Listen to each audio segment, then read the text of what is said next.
Welcome to Midlife Moves, where we're figuring out this whole midlife thing one day, one workout, and one what the hell just happened moment at a time. I'm Heather, and if you're navigating career shifts, fitness goals, parenting teenagers, or just wondering when the hell we became the grown-ups, you're in the right place. Let's talk about the real stuff, no filters, just honest conversations and a little bit of chaos. Let's get into it. Hi. I'm Heather Francis, and welcome to another episode of Midlife Moves. In this episode, you're going to hear from Molly Rubesh. Molly is a life coach, and she specializes in helping women through divorce. She is also the author of The Modern Marriage Blueprint. The Modern Marriage Blueprint is a course that she created to help people enter into marriage with a little bit more structure than how I entered into marriage, which was, hey, YOLO, we'll figure it out. Which doesn't always make the best long-term plans. That's what you're going to hear later in this episode. But first, some housekeeping notes. The merch store is open. The merch store has the My Dog and I Talk Shit About You t-shirt. It has one of the totes, and it has a couple other t-shirts that you can check out. So go look at that. It's in the link in my bio on Instagram for the podcast page. So that was one.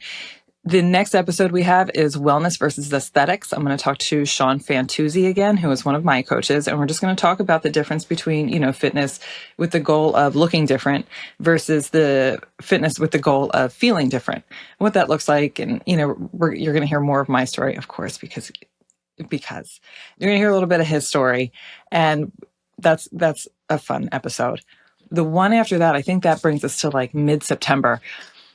I talked to Heather Lowe from Ditched the Drink. So if you have ever been sober curious, we're going to talk about what that looks like, because Heather is a life coach, but she is a sober life coach. Like most people in our age group, my relationship with alcohol is complicated.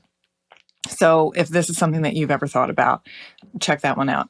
But before you hear from Molly, you're going to hear about my experience with marriage. So buckle up. Because this is the, sixth or seventh time I've tried to record this. And every time I just feel like I don't get it right. And I'm trying to represent my marriage in a way that is honest for you guys, but also maintains some privacy that my husband deserves. Marriage is really hard. And that's just the reality of it. You can have the best relationship in the world, and marriage is just really hard. And there are times that I can look at my marriage and my life and feel like this is great. Like I'm exactly where I'm supposed to be. And then there are phases that we have gone through that I look at him and I look at our life and I think, maybe this isn't where I'm supposed to be. Those phases are always fleeting. I don't live there. But I think that is something that everyone questions at some point, whether it's acknowledged or not. I think that to a point, those are healthy questions for you to work through. My husband and I have been married for 21 years. We met when I was 22. I met him when I was married to my first husband.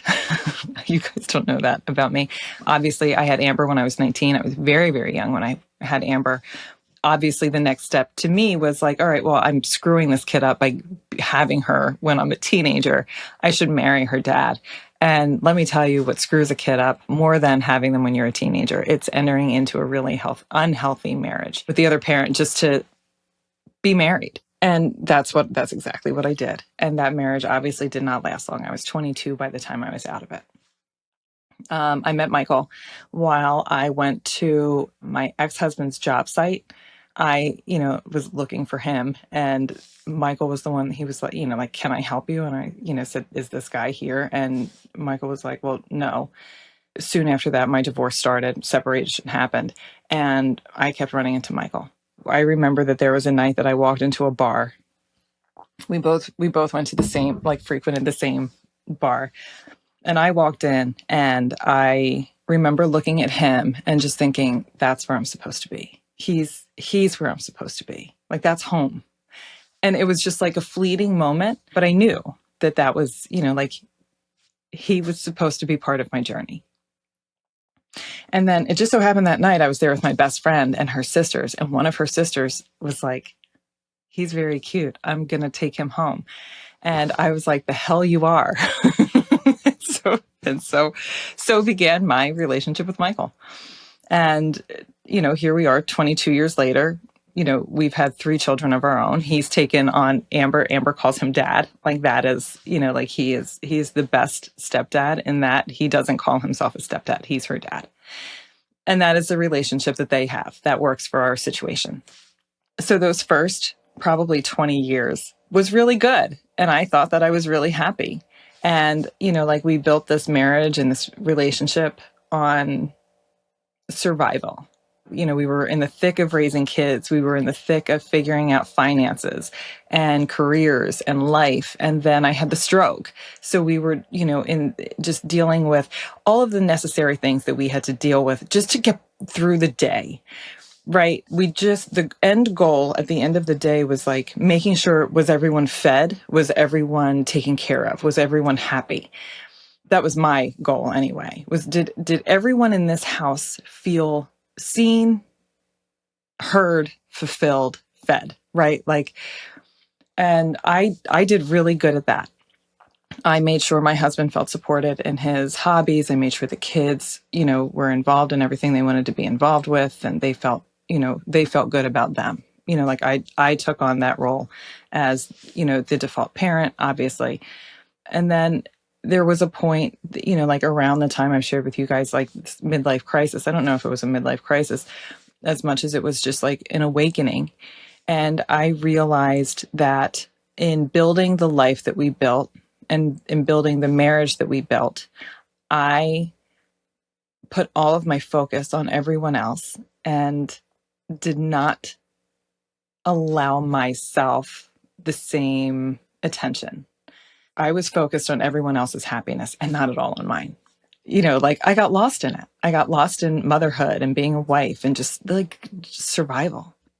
By the time I realized the role that I played in this isn't just my husband. This is, I did this.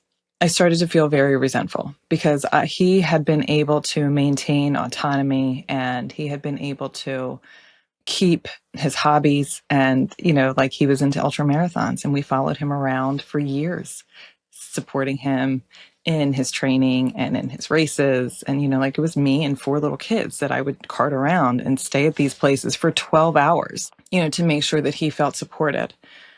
And I didn't think about it in the time, my job was to make him happy. So by the time we reached this point of, everything kind of we had time and we have, a little bit more, a little bit more money and, I'm going through this awakening, I started to look at our situation and realize how lopsided it was and realize I was drowning. And it's not his fault that I was drowning because he didn't know.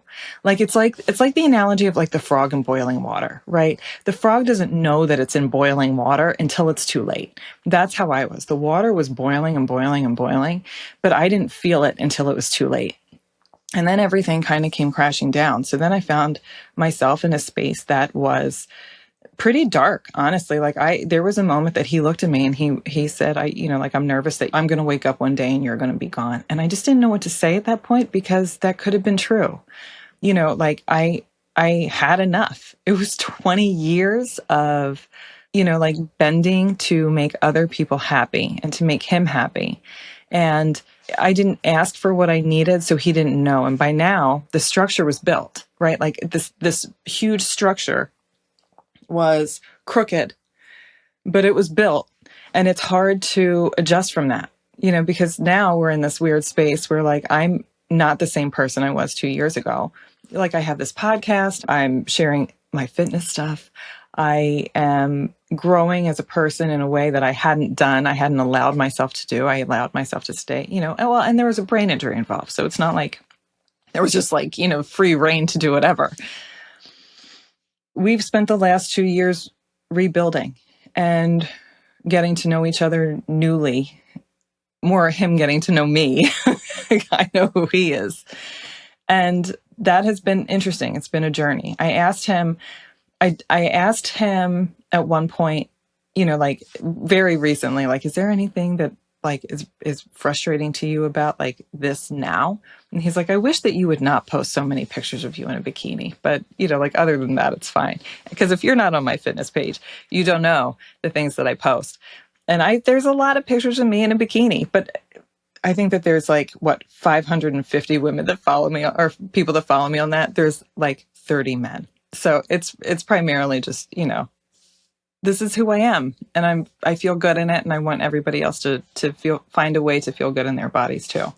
All of that to say, my husband and I look really perfect from the outside, and we're great. We're solid. There is nothing, we're not on the verge of anything. But marriage is really hard. And to say that it's easy, and to say yes, he is my best friend. And yes, I do tell him everything. And he is my favorite person to be around. But then there are days that he comes home and I'm like, did you really drop your fucking bag right there again? Can you just not? Oh, and I walked into the kitchen the other day and I was like, oh, there's a paper towel on the counter. I used crumpled, dirty paper towel. You must be home.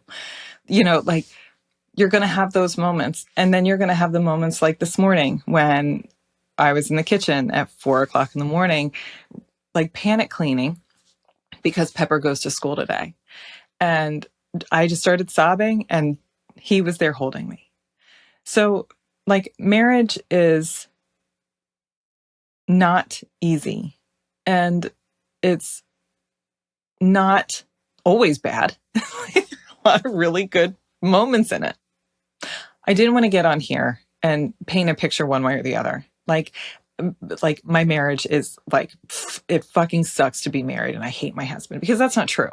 There are days that is true. Yes, it feels like, oh my God, are you still here?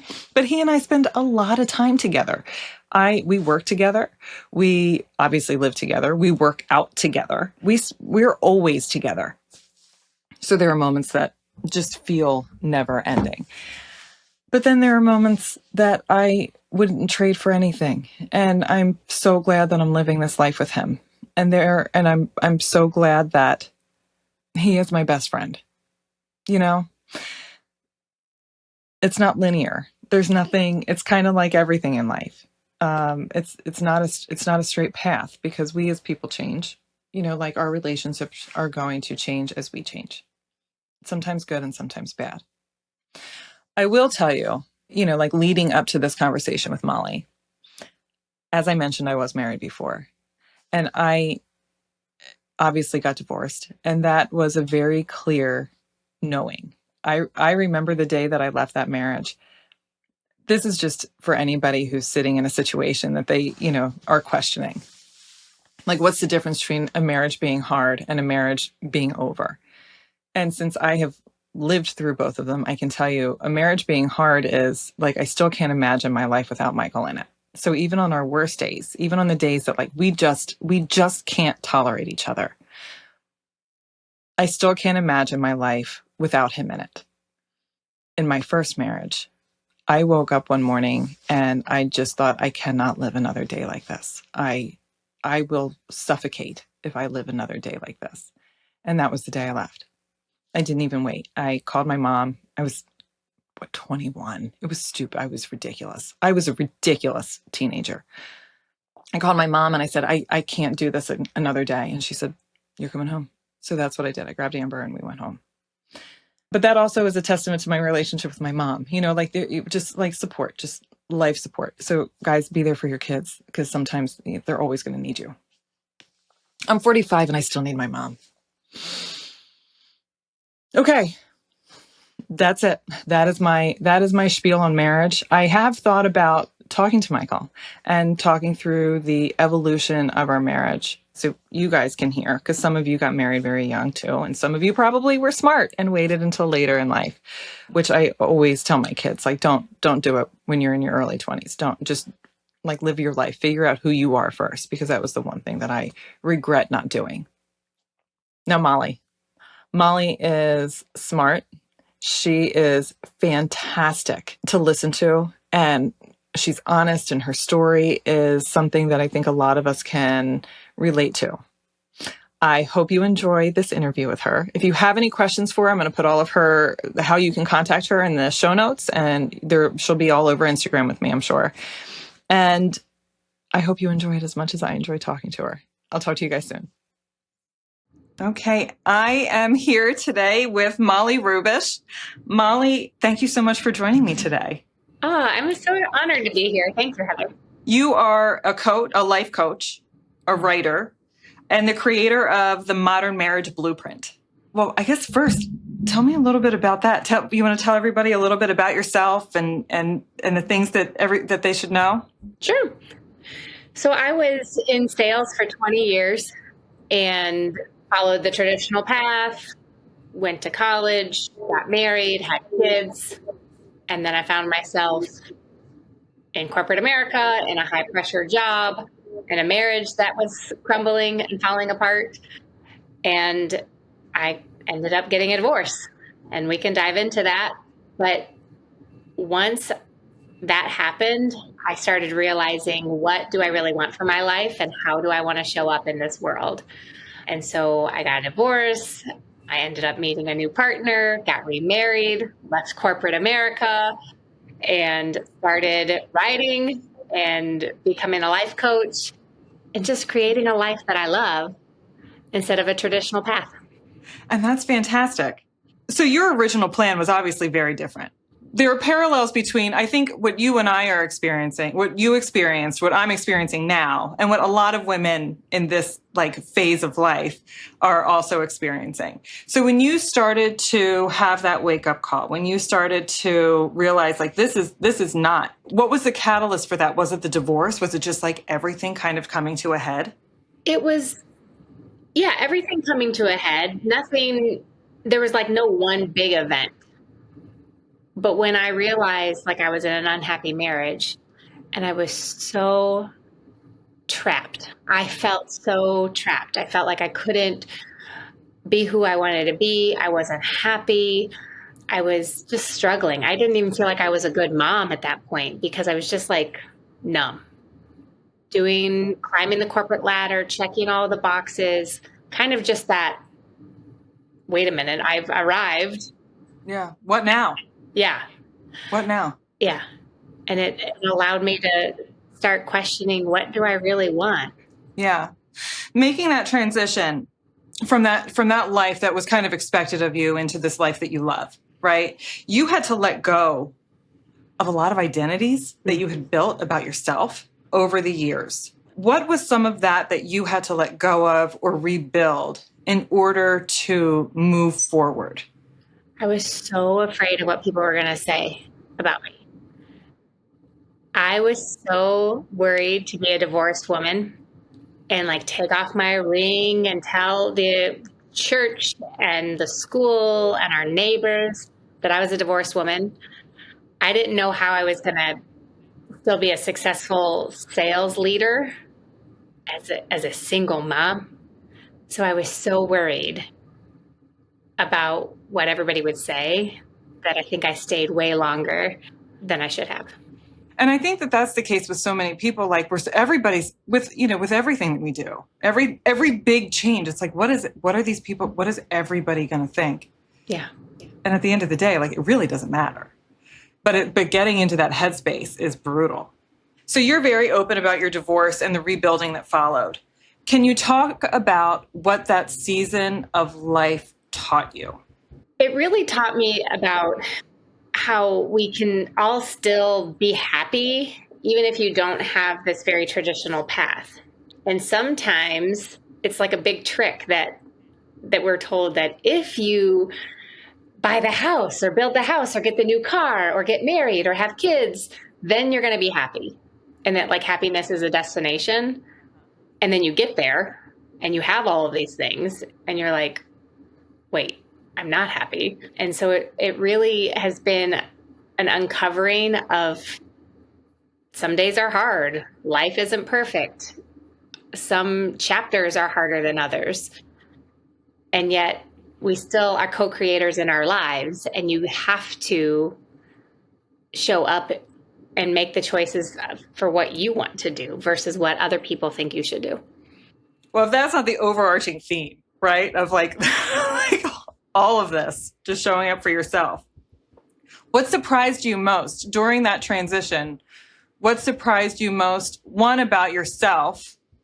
And two, I guess like also like how other people perceived you, because you were so worried. You were worried about what everybody would say.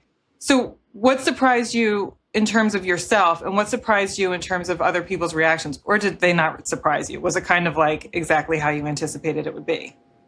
I mean, I'm sure people talked behind my back that I don't know. So at that point, that's not a you problem. They probably still do. But people showed up for me very beautifully. It strengthened a lot of my relationships. It strengthened my relationships with my children and my best friends. Like, I had been so private because I was afraid of what others would think. I didn't even tell my best friends about my marriage. Yeah. And my best friend looked at me one day when I was telling her everything, and she started crying, and she goes, "I can't believe I haven't been here to support you." And I said, "You can't support somebody that won't let you in." And so now I just show up way more authentically. Like, my life is not perfect. I'm happy, but my life is not perfect. Yeah. And I'm able to, hopefully, to give other people that permission to also recognize that they can tell me anything, and there's no judgment there.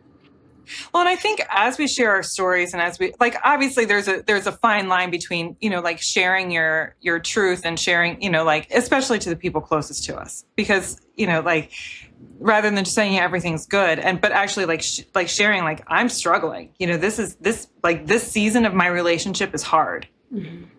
Or this relationship is hard. I think that, I think that people understand more than we think they're going to understand. And I guess, there's a difference between sharing that and like just trauma dumping to everyone, but just, which is kind of what I've started doing with this podcast. So that's okay. There's space for everything, but I think that that's right. Cause I had trouble in my own marriage, like everybody goes through seasons where they're not, their best self, or, like you're not getting along. And I didn't tell my friend any of it. And so when I finally started telling her a little bit about it, she was like, I had no idea. I did exactly the same thing. Just kept, like everything's perfect. Everything's fine. There's no problems. And we've worked through it and, like everything's okay there, but it's easy to do. You don't want anyone to worry. And then you don't want judgment. You've said that making space for what comes next requires a willingness to let go. And this kind of lands with my prior question, but what did that look like for you? I had to just be okay with the chapter that I was in. I was a single mom, navigating co-parenting, taking off my ring, still trying to figure out how to rebuild financially and emotionally. And so I actually look back and reflect at that chapter of my life, and I'm like, dang, that was actually pretty cool. The little house that my kids and I rented, and I could lay in bed and say goodnight, and I could hear both their little voices. And it's just such a beautiful chapter that sometimes we don't know that we're in it and in the beauty when we're right there. Yeah.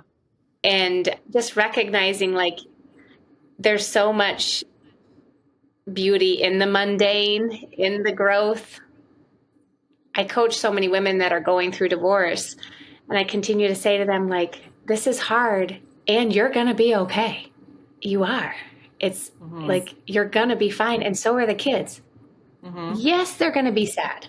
Yes, co-parenting may be difficult, but it's not going to be terrible forever. It's just hard right now. It's just hard right now. Right. So as moms, we put ourselves last often. How did motherhood shape your story, and how have you started reclaiming your identity during this season? Those may be two independent questions. How did motherhood shape your story with this? I didn't want to ruin my children. I didn't want to have them have childhood trauma because having divorced parents, I didn't want to only see my kids half the time and miss certain holidays and have to share big events. And yet I knew that I was like slowly dying inside in that marriage. And so it was a big decision on how can I be the best mom that they really deserve?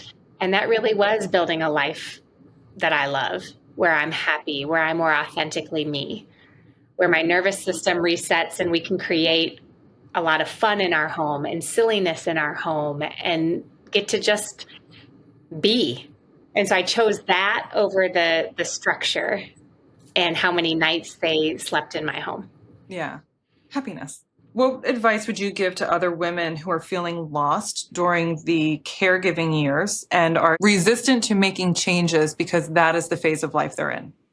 I think we just need to be very careful to not go into these habits of these roles of mom does it all, carries the weight of being, like we talk a lot about that mental load of a mom, and the physical load, and the tasker and the doer and the driver and the keeper of all schedules.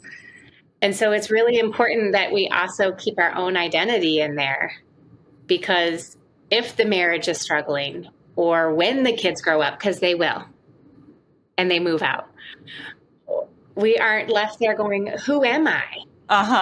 You're still just a big, beautiful woman that has a big, beautiful life. Yeah. And somewhere along the way, we just like got into this mama role and hung our hat only on that.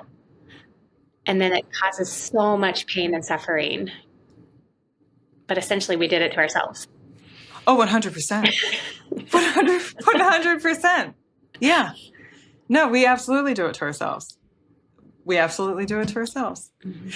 And so you go through this whole phase, you go through this enormous transition, and then here you are today. And enter the modern marriage blueprint. Let's start with you talking a little bit about that. So I've been divorced. I'm remarried. And now I coach people through big life changes, not necessarily just divorce, but a lot of times it ends up being divorce. And I'm finding how we are just so underprepared for marriage, recognizing that we're two just imperfect humans coming into this life together with our own story from our first families, our own narrative around money and intimacy and just conflict. And we plan for this big day, and then we're like, now what? Now I'm just legally bound to this human for the rest of my life. So as I was my own journey and then coaching people through divorce, and then of course looking at my teenagers who are like, we're going to get married, like in their relationships, I'm like, oh gosh. So I said, there's got to be a way that we can better prepare ourselves and our hearts for the biggest contract of our lives. Yeah. Marriage. Yeah. And so my goal is to really just allow couples to be more transparent and more clear, and hopefully preventing the destruction of marriage. Yeah, because really, like, no one prepares you. And when you're young, and that's one thing, because you have all these milestones, like there's kids in the house and there's like all of these things to kind of keep you preoccupied.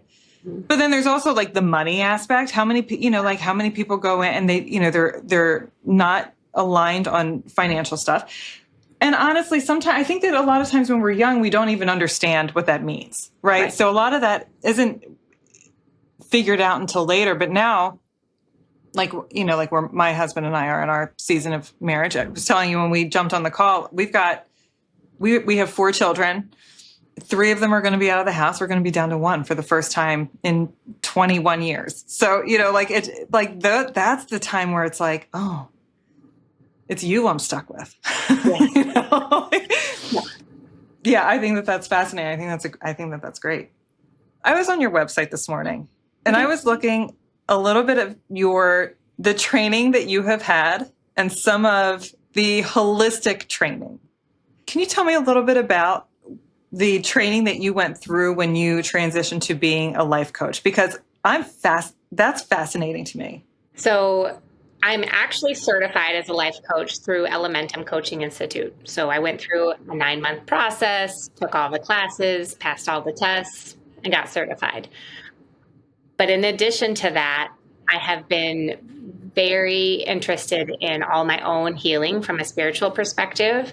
So meeting with a spiritual medium, doing Reiki, doing sound baths, going to women's retreats, allowing myself to just kind of get out of what we call the 3D world, get out of the task, the cleaning the counters, the sweeping the floors, the dropping the kids off, and letting myself get more into this like spiritual, energetic vibe.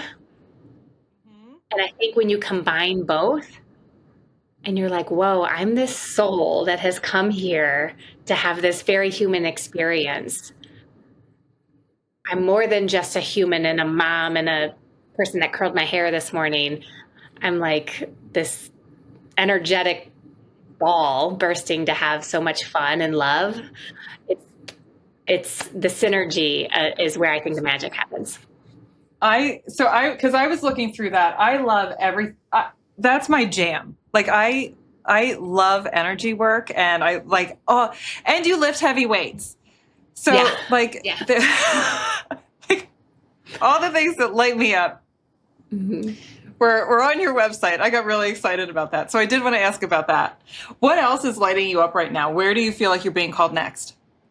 I'm so excited about just sharing like the modern marriage blueprint with the world, empowering people, because the human experience is so hard, and it comes with grief and pain and divorce and death of those that we love and struggles.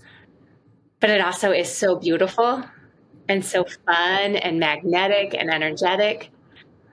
And so I want people to really dance in that duality.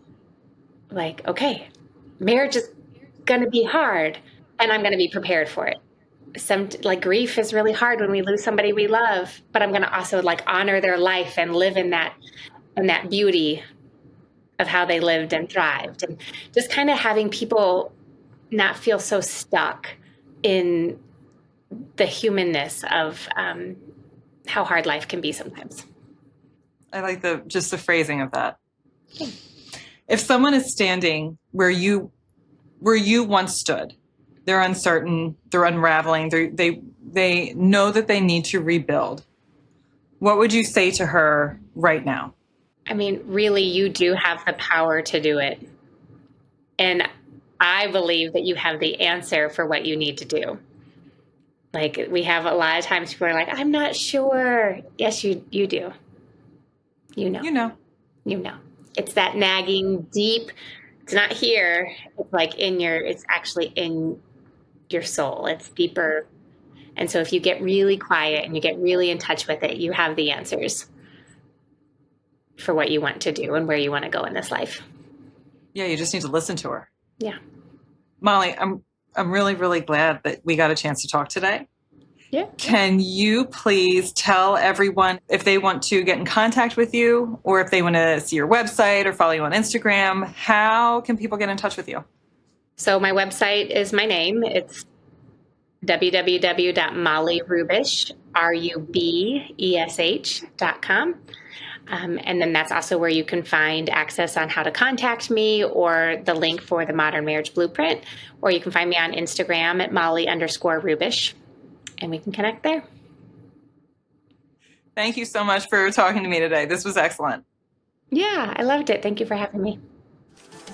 That's it for this episode. If you had fun, learned something, or just feel a little less alone in the chaos, make sure to hit subscribe so you don't miss what's next. And if you want to keep the conversation going, come find me on Instagram at @HeatherMoves_, because midlife is way more fun when we do it together. Until next time, keep moving forward, or at least keep moving. See ya.